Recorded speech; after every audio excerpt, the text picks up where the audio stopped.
बीते 24 घंटे में ईरान ने तबाही मचा दी, जिससे अमेरिका को बड़ा नुकसान हुआ है। इस वीडियो में हम इसी पर करेंगे बात।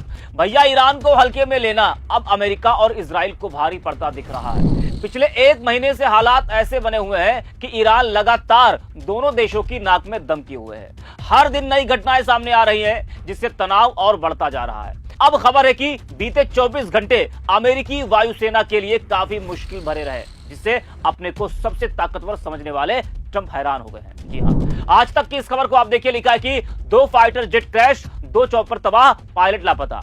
ईरान जंग में यूएस के लिए बुरे सपने से कम नहीं रहे 24 घंटे। जी हां, तो 24 घंटे अमेरिका के लिए बिल्कुल भी सही नहीं रहे।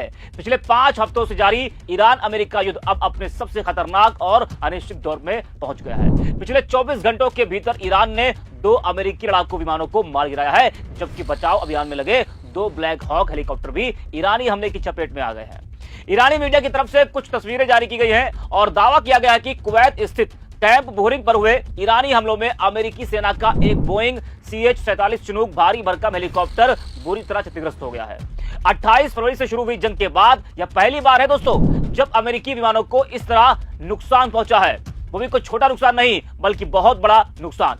जानकारी के मुताबिक एक अमेरिकी F-15E लड़ाकू विमान ईरान के भीतर सैन्य अभियान के दौरान क्रैश हो गया और इस विमान में 2 क्रू मेंबर भी सवार थे, जिनमें से एक को बचा लिया गया है, जबकि दूसरा अब भी लापता है और उसके ईरान में कहीं छिपे होने की आशंका है। वहीं कुवैत में भी अमेरिकी प्लेन क्रैश हुआ है, जहां एक अन्य घटना में कुवैत के ऊपर उड़ान भर रहे अमेरिकी A-10 वॉरथॉग अटैक एयरक्राफ्ट को निशाना बनाया गया है, जो दुर्घटनाग्रस्त हो गया है। हालांकि इसका पायलट सुरक्षित रूप से बाहर निकलने में सफल रहा और जिस तरह से जो दूसरा पायलट लापता है और ईरान में कहीं छिपे होने की आशंका है, लापता पायलट को खोजने के लिए भेजे गए 2 ब्लैक हॉक हेलीकॉप्टरों पर भी ईरान ने भारी गोलीबारी की, जिसके बाद वे किसी तरह सुरक्षित बाहर निकलने में सफल रहे। लगातार 2 विमानों के नुकसान को इस युद्ध में अमेरिकी सेना के लिए बड़ा झटका माना जा रहा है। तो ईरान अमेरिका को सबक सिखाने में लगा है, अमेरिका को वो मुंहतोड़ जवाब दे रहा है। ट्रंप की हिकड़ी अब निकलती दिख रही है और दुनिया में अमेरिका की थू-थू होती नजर आ रही है। हालात ऐसे बने हुए हैं कि जिसे कभी दुनिया की सबसे बड़ी ताकत माना जाता था, वही अब दबाव में दिखाई दे रहा है।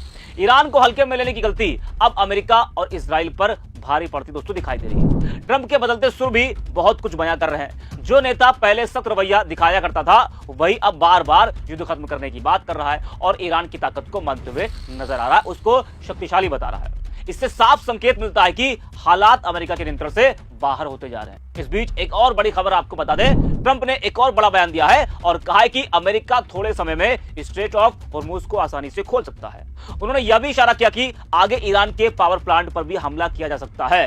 स्ट्रेट ऑफ हॉर्मुज दुनिया के लिए बहुत अहम रास्ता है, जहां से लगभग 20% तेल की सप्लाई होती है। 28 फरवरी को अमेरिका और इजराइल की तरफ से ईरान पर हमले के बाद ईरान ने इस रास्ते को लगभग बंद कर दिया है, जिससे तेल की सप्लाई प्रभावित हुई है। तो दोस्तों, ट्रंप ने ईरान को सरेंडर करने के लिए उसे 6 अप्रैल तक की मोहलत दी थी, लेकिन अब साफ हो चुका है कि यह मोहलत ईरान के लिए नहीं, बल्कि खुद ट्रंप की सैन्य और राजनीतिक मजबूरी के लिए थी। 28 फरवरी से शुरू हुए ईरान युद्ध में अमेरिका ने भारी सैन्य तैयारी की, बड़े बड़े नौसैनिक बेड़े भेजे और नाटो देशों से साथ आने की अपील की। लेकिन हॉर्मुज की खाड़ी में ईरान की पकड़ इतनी मजबूत साबित हुई कि ट्रंप की सारी रणनीति हाफती नजर आ रही है। अब ट्रंप नाटो सहयोगियों को भी बुरा भला बोलने में लगे हैं और ईरान के जवाबी हमलों में अमेरिकी फाइटर जेट व हेलीकॉप्टर मारे जा रहे हैं। जो अमेरिका कभी दुनिया की सबसे बड़ी ताकत के रूप में सामने आता था, वही अब दबाव में दिखाई दे रहा है। ईरान को हल्के में लेने की गलती अब अमेरिका और इजराइल को दोस्तों भारी पड़ रही है।